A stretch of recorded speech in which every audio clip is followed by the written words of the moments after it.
"This isn't your business," my son muttered, his voice low but sharp, the way a knife sounds when driven just enough across a plate to make you wince. We were standing outside the lawyer's office, the heavy glass door still catching the faint reflection of our faces. His words hung between us, and for a moment I forgot how to breathe. My fingers, stiff from age and the September chill, clutched the folder closer to my chest. I opened it slowly, as though handling something fragile, and pointed to the clause he wished I hadn't seen. My hand didn't tremble. Not this time. It wasn't the clause itself that broke me. It was the realization that my son, the boy I had carried, the man I had once trusted with my spare keys and my quiet prayers, had placed me outside his circle. There it was in plain type, not written in anger but in cold, practiced words, a division of property, a rearrangement of family ties, and my name, reduced to a footnote, as though I had been erased politely. Not forgotten, just excluded. There's a difference. Forgetting can be an accident. Exclusion is always deliberate. He shifted beside me, adjusting his cufflink with the same absent-minded gesture his father used to make before a difficult conversation. I noticed the faint gray in his hair, the way it curled just above his ear, and for an instant I thought of the toddler who once slept on my chest during thunderstorms. That memory flickered through me like lightning, but it passed quickly. What remained was the cold drizzle of now, the son who could not look me in the eye. I didn't raise my voice. I didn't need to. Instead, I tapped the page with my index finger. "Explain this," I said, my words as steady as the oak table that still stands in my dining room, the one where we celebrated every birthday until life started pulling us apart. He exhaled, exasperated. It's legal jargon, Mom. Don't overthink it." Overthink. As though decades of sacrifice, quiet meals skipped so he could have new shoes, nights spent working overtime so his field trips were paid for, were a figment of my anxious imagination. As though my very place in this family was negotiable, subject to clauses and signatures. I looked at him then, really looked. His jaw was clenched, his suit pressed, his shoes polished to a shine that reflected the weak autumn light. He looked every bit the successful man he had become, the man I had hoped he would be. But beneath that polish was someone I barely recognized. And maybe, if I were honest, someone who barely recognized me. The lawyer's office loomed behind us, its blinds half drawn. I wondered if anyone inside could sense the fracture unfolding at their doorstep. Probably not. The world rarely pauses for a mother's heartbreak. "Do you even hear yourself?" I asked softly, not accusing, not pleading. Just asking. He rubbed the bridge of his nose, impatient. "Mom, please. This is complicated. You don't need to get involved. It's not about you." But that was the cruelest part, it was about me. The clause spelled it out. My house, my savings, my small inheritance from my parents, everything I had guarded carefully over the years, was being shuffled, divided, repurposed without my consent. They hadn't erased me completely, no. They had simply assigned me a role I hadn't agreed to play, the silent bystander. I closed the folder, pressing it tight against me like armor. "If it touches my life," I said quietly, "then it is my business." For the first time, he faltered. His eyes darted away, down to the concrete where a thin crack ran between our shoes. He didn't argue. He didn't apologize either. Silence, I've learned, can cut deeper than words. We stood there for a while, two figures framed by a door that had closed behind us too quickly. The chill in the air seeped through my sweater, but I didn't move. I let the cold settle in. Sometimes discomfort keeps you awake. When he finally spoke, his tone was softer, almost weary. "Let's just not do this here." "But where, then?" "At my kitchen table, where the wallpaper still bears the faint stain of his spilled juice box from 1987? In his car, where the leather seats still smell of aftershave and detachment? Where does one confront betrayal politely?" I didn't answer him. Instead, I slipped the folder into my tote bag and turned toward the street. My shoes clicked against the pavement with more certainty than I felt. We walked in silence to the parking lot, his stride brisk, mine deliberate. He opened his car door without waiting for me, and I realized he had no intention of offering me a ride. I didn't ask for one. I preferred the bus. The bus, at least, didn't pretend to be something it wasn't. As I sat on the worn seat, clutching the folder to my chest, I let the city roll past me. Brick buildings blurred into shop fronts into crosswalks. I watched strangers hurry along, their coats pulled tight, their bags swinging with purpose. None of them knew that a woman on the number 12 bus had just been cut from her own story. But maybe that was the point. Pain doesn't announce itself to the world. It sits quietly beside you, invisible to anyone not forced to hold it. At home, I placed the folder on the dining table. The oak surface gleamed faintly in the afternoon light, its varnish worn thin in places where elbows had rested during family meals. I traced one of the scratches absently, remembering the night my son carved his initials into the wood with a butter knife, grinning mischievously while I pretended to scold him. Those letters are still there, faded but not gone. I wanted to believe the boy who carved them was still inside the man who had muttered outside that office. But belief, I was learning, was not the same as truth. I brewed tea, the way I always do when my thoughts threaten to drown me. The kettle whistled, steam clouding the small window above the sink. I poured the water carefully, watching the leaves unfurl like secrets released too soon. The mug warmed my palms, but not enough. Nothing seemed enough. I sat down, folder open once more. The claws glared at me, each line precise, merciless. Legal language has a way of sounding neutral, but neutrality can be a weapon. Words don't need to shout to wound, they only need to exclude. As I read, a heaviness settled over me. It wasn't just about property or inheritance. It was about the slow erasure of my voice, the quiet assumption that I had no place in decisions that shaped the rest of my years. I was to live within the boundaries others drew for me, grateful for whatever space they allotted. That, I realized, was the real betrayal. I took another sip of tea, its bitterness grounding me.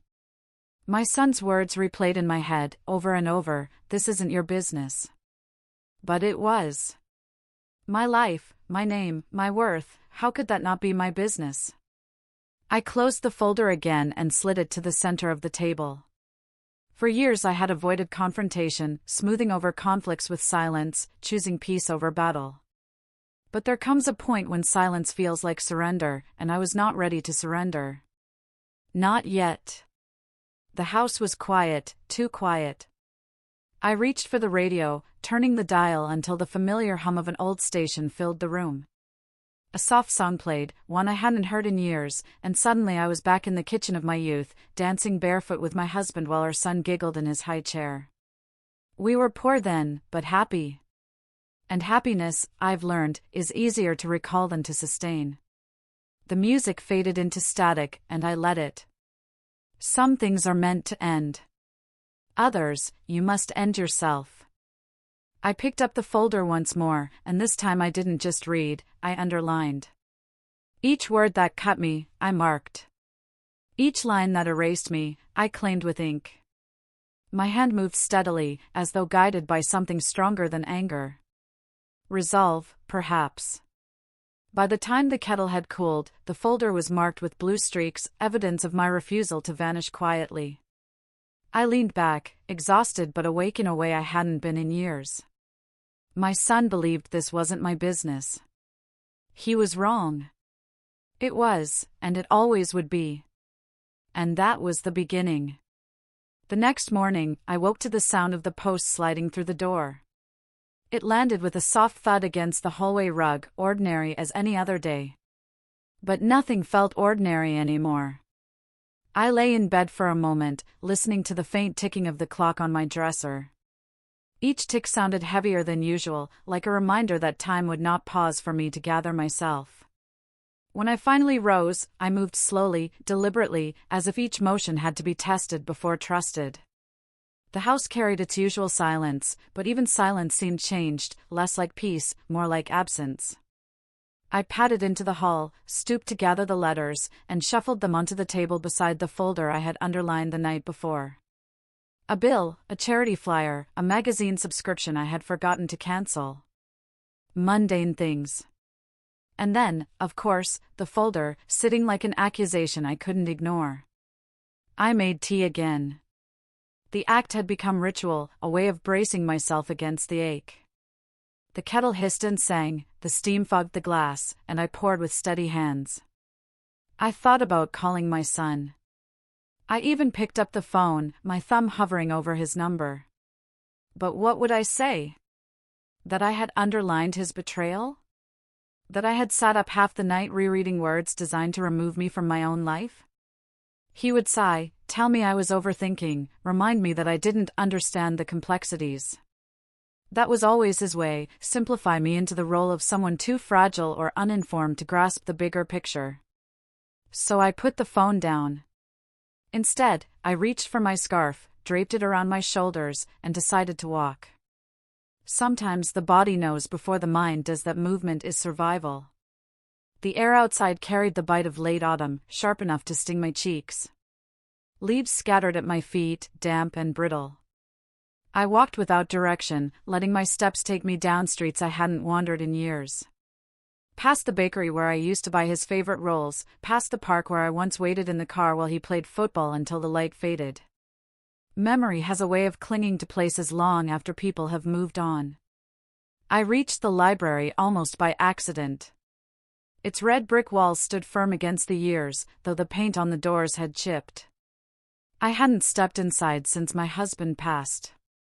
It had always been our place, a quiet refuge where we read in companionable silence, occasionally trading a book across the table without a word. I hesitated at the entrance, my hand hovering near the handle. But something in me pushed forward. Inside, the familiar scent of paper and polish wrapped around me. A few people milled about, their voices hushed. I chose a table in the corner, spread my scarf across my lap, and opened my tote bag. The folder came out again. I almost laughed at myself, bringing it here, of all places. But where else could I go? Betrayal doesn't confine itself to certain rooms, it follows you everywhere until you face it. I read the lines again, slower this time, as though repetition might reveal something new. What struck me most wasn't just the exclusion itself but the efficiency of it. The neatness. My name, diminished to a technicality, tucked beneath clauses that redistributed everything I had spent a lifetime gathering. There was no messiness in the words. No hesitation. Just finality. As I sat there, pen in hand, a woman at the next table glanced at me. She was older, perhaps by 10 years, with hair pinned neatly at the back and glasses that magnified her eyes. She smiled faintly when our gazes met. I tried to return the gesture, but my lips faltered. She didn't press. Instead, she lowered her head back into her book. That small moment reminded me of something, how much of life we spend unseen. Even in rooms full of people, even in families bound by blood. We sit beside each other, smile politely, and yet carry entire worlds the other never glimpses. My son had stopped glimpsing mine long ago. Perhaps I had stopped glimpsing his too, but the difference was choice. I had always left the door open. He had closed it. The library clock chimed softly, pulling me from my thoughts. I packed the folder away, thanked the quiet for its company, and left. On the walk home, my steps felt firmer. Not lighter, nothing about betrayal is light, but steadier. Back at the house, I made soup, chopping vegetables with more force than necessary. The knife hit the board with a rhythm, a counter to the ticking clock. As the broth simmered, I thought about my son's words again, "This isn't your business." I repeated them aloud, testing their weight. No matter how many times I spoke them, they never fit. They never would. I ate slowly, though the food held no taste. Halfway through, I set the spoon down and fetched the folder. I brought it to the kitchen table, spread it open beside my bowl, and began drafting notes in the margins. Not just underlines this time, questions, challenges, reminders of what I knew to be true. I wrote things like, "My contribution here? Who decided this? Not agreed." The ink bled slightly into the paper, but I didn't care. It felt like reclaiming space. When evening came, I didn't turn on the television. Instead, I lit a candle. Its flame flickered in the dim room, a small defiance against the dark. I sat beside it, folder open, tea cooling, and allowed myself the rare luxury of anger. For years I had swallowed anger down, disguising it as patience, endurance, understanding. But anger, I realized, can be clarifying. It shows you what matters, what lines must not be crossed. And so I decided something that night. I wouldn't let this be hidden in the quiet corners of legal language. If my son thought this wasn't my business, he would soon learn otherwise. Still, determination is easier in the glow of a candle than in the harsh light of morning. I woke the next day to doubt. What if confronting him again only widened the gulf? What if I drove him further away? The thought gnawed at me as I buttered toast, as I folded laundry, as I watered the plant on the windowsill that had somehow survived my neglect. I carried the folder to the garden bench, sat down, and let the autumn air sting my face again. Birds darted between branches, busy with their own survival. I envied them. Their lives were simple, governed by instinct, not clauses and signatures. I thought about calling my daughter. She lived 3 towns over, busy with her own children, her own life.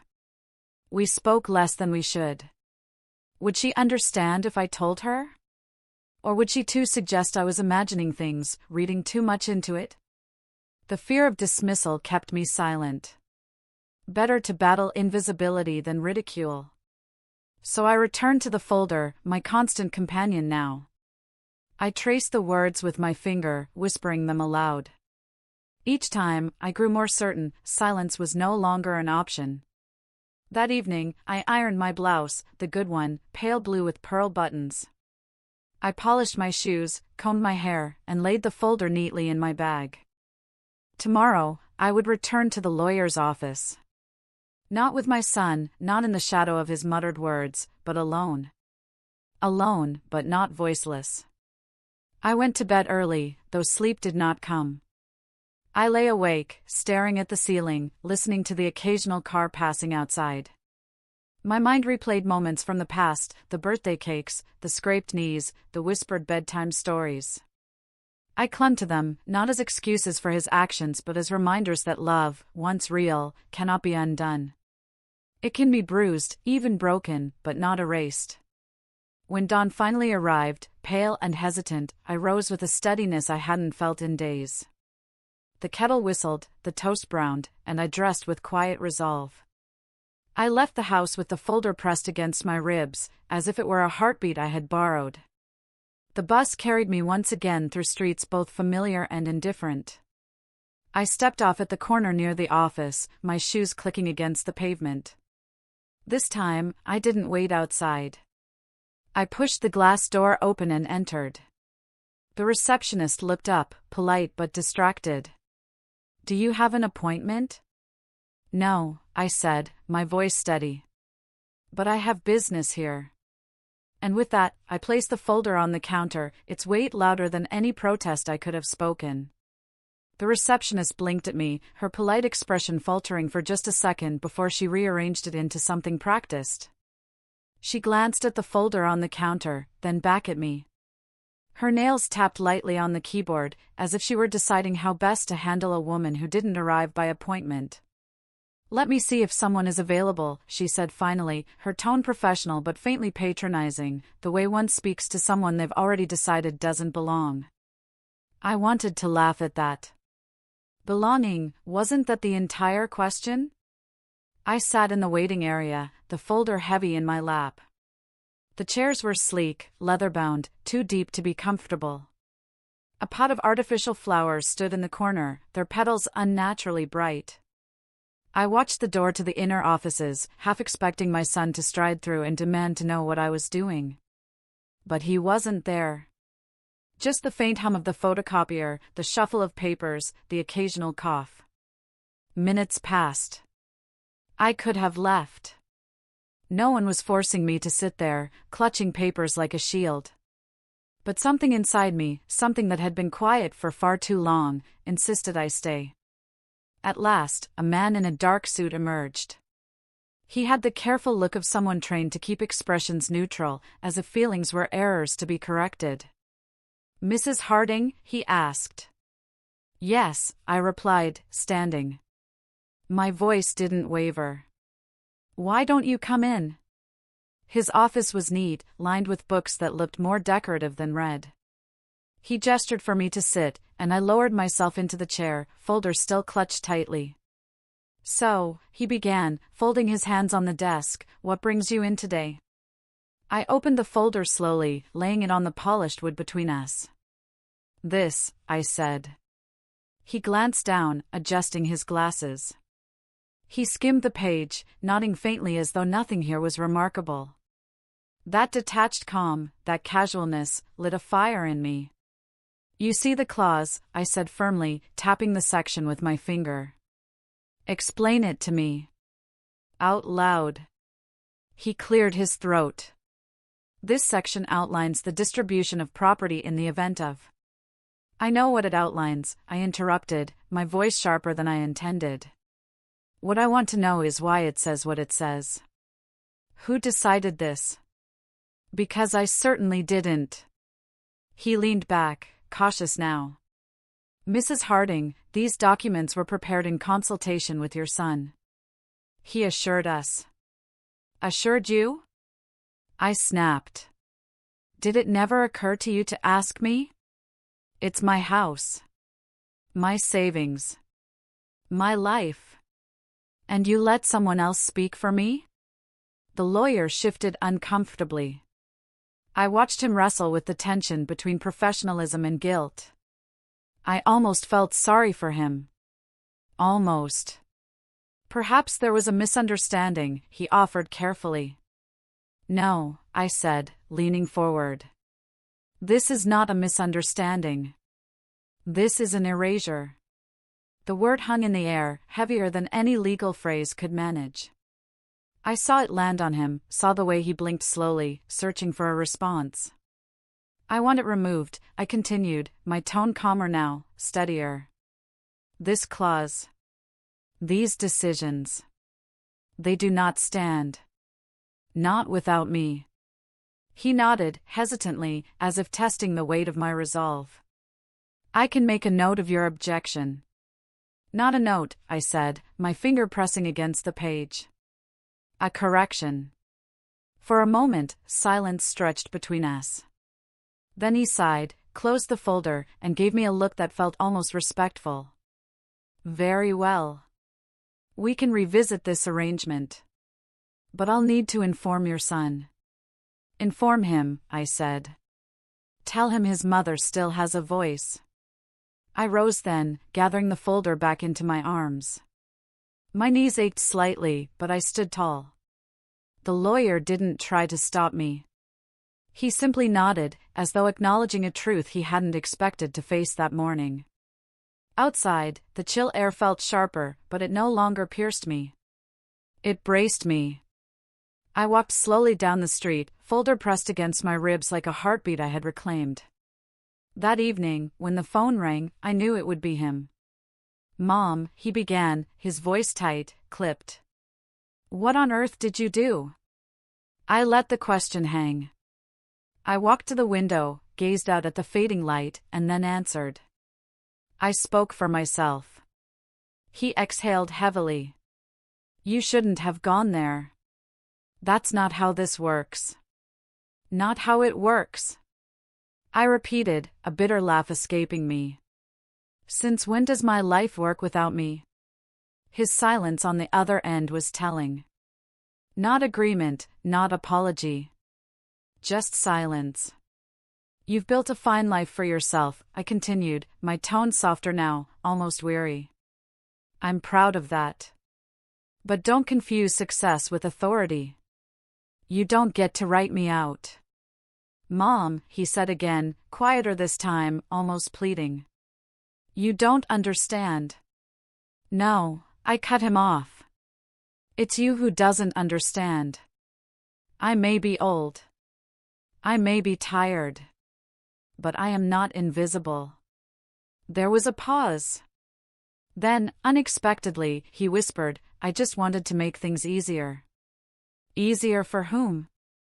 I asked. The line crackled with silence.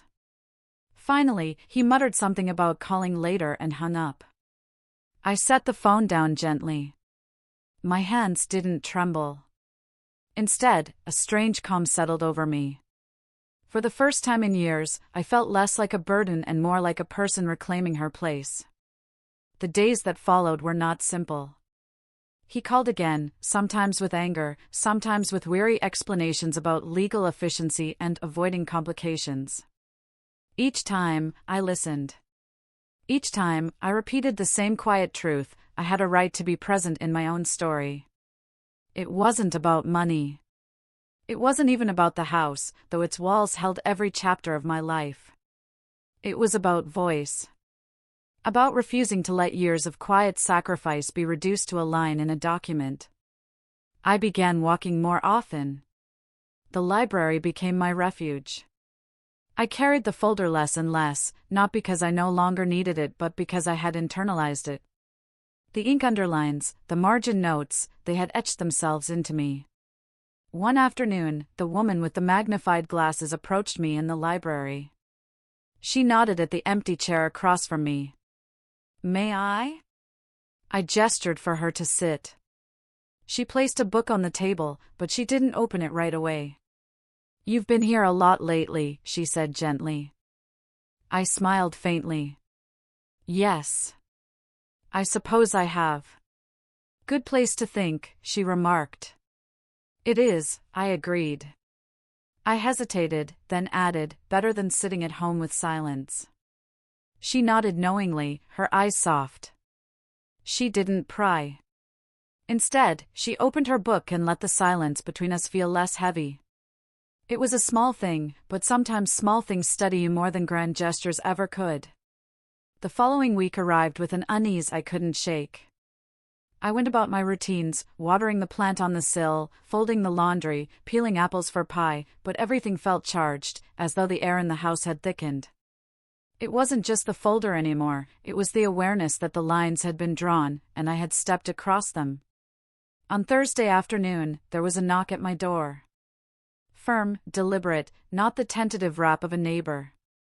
When I opened it, there he was, my son, shoulders squared, expression taut. Mom, he said without greeting, his eyes darting past me into the hallway. Can we talk? I let him in, though part of me wanted to leave him standing there in the chill. He placed his briefcase on the table, my table, and sat down heavily. I remained standing for a moment before lowering myself into the chair opposite. The folder sat at the end of the table, a silent witness. He glanced at it, jaw tightening. You've made things more complicated than they needed to be. I folded my hands in my lap. Complicated for whom? For everyone, he said quickly. For me, for my sister, for the grandchildren. I was trying to make arrangements that spared you stress down the road. I tilted my head, studying him. By erasing me from them? He rubbed his forehead, frustration clear. That's not what I did. You're twisting this. I was trying to handle things so you wouldn't have to. Without asking me, I said softly. Because you worry too much, he shot back. You'd lose sleep over details. I thought I was protecting you. Protecting. The word stung more than accusation. Protecting implied fragility, incompetence. He still saw me as someone to be managed, not respected. I leaned forward slightly, my voice calm but sharp. When you were a child, I let you stumble. I let you scrape your knees, struggle with your homework, face disappointments. Do you know why? Because I respected you enough to believe you could grow through it. That's what protection means. Not removing someone from their own life. He looked at me then, really looked, and for a moment his expression faltered. But pride is a heavy chain. He shook his head. It's not the same, Mom. It is exactly the same, I replied. The silence that followed stretched long. The clock on the wall ticked, the kettle began to hum faintly on the stove. Everyday sounds, carrying on as though nothing had fractured. Finally, he sighed. What do you want, then? The question startled me with its simplicity. What did I want? Not revenge, not money, not even apology, though part of me ached for one. What I wanted was acknowledgement. To be seen. I want to be included, I said quietly. I want my voice to matter in decisions about my life. That's all. He slumped slightly, his shoulders losing their rigid line. For the first time since the office steps, he looked less like a polished man and more like the boy I raised. You still matter, he said, almost defensively. Words on a page say otherwise, I answered. He pressed his lips together, then looked away. The kettle whistled, shrill against the tension. I rose, poured water into 2 mugs, and set one in front of him. He accepted it but didn't drink. We sat with the steam curling between us, the folder still visible at the edge of the table. After a long pause, he murmured, maybe I overstepped. It wasn't an apology, but it was something. A crack in the wall he had built. Maybe you did, I agreed gently. We didn't settle anything that day. He left with his briefcase, his words half-formed, his expression clouded. But something had shifted. He had heard me, maybe not fully, maybe not willingly, but enough to plant doubt in his certainty. The days that followed were strangely quiet. I half expected another call, another confrontation, but instead there was silence. I filled it with small acts, walking to the market, sitting in the library, writing letters I never sent. The woman with the magnified glasses nodded at me one afternoon, then surprised me by asking, would you like to join our book club? I blinked, caught off guard. Book club? Yes, she smiled. We meet here on Wednesdays. Nothing formal. Just conversation. I hesitated, me, who had sat invisible for years in my own family, now invited into a circle of strangers. But something in me longed for it. I'd like that, I said. And so, on Wednesday, I found myself among 6 women, all older, all carrying their own quiet histories. We talked about the book in halting starts, then drifted into life stories, laughter, even small confessions. For 2 hours, I wasn't the woman erased by a clause. I was simply myself. When I walked home afterward, the air felt lighter. Not because my family conflict had dissolved, far from it, but because I had remembered that identity can live outside family too. The next Saturday, my daughter called. Her voice carried its usual cheer, but underneath I sensed something else. Mom, she said, I heard from your brother that you went to the lawyer's office. Is everything okay? So the ripples had spread. I closed my eyes briefly, studying myself. I went because I needed to, I replied. She was silent for a beat. Did my brother leave you out of something? Her phrasing was gentle, but the weight of it pressed heavy. Yes, I said simply. Another pause. That's not right, she whispered. The quiet solidarity in her voice almost undid me. I swallowed hard. No, it isn't. We didn't dwell on details. She had her family, her life, her battles. But knowing she saw me, even faintly, gave me strength. Later that week, my son called again. His tone was clipped, but less harsh than before. Mom, the lawyer says we can revise the documents, he said. I waited. But it's going to complicate things, he added, as though daring me to relent. Then let them be complicated, I replied. Silence stretched again. Finally, he muttered, You're stubborn. Where do you think you got it from? I answered, a small smile tugging at my lips despite everything. He didn't laugh, but he didn't hang up either. Progress, I supposed. One evening, as I prepared tea, I noticed the folder still sitting on the table. For days it had been a burden, a reminder of betrayal. Now, it looked different. Less like a weapon and more like proof that I had not surrendered, proof that my voice had not been erased. I placed my hand on it gently, almost tenderly, and whispered to myself, "This is my business." The words, once painful, now felt like a vow. That night, I dreamed of the oak table, of birthdays and laughter, of my son carving his initials with a butter knife. Only this time, in the dream, I carved mine beside his. Not as a correction, not as a protest, but as a reminder. I was always here.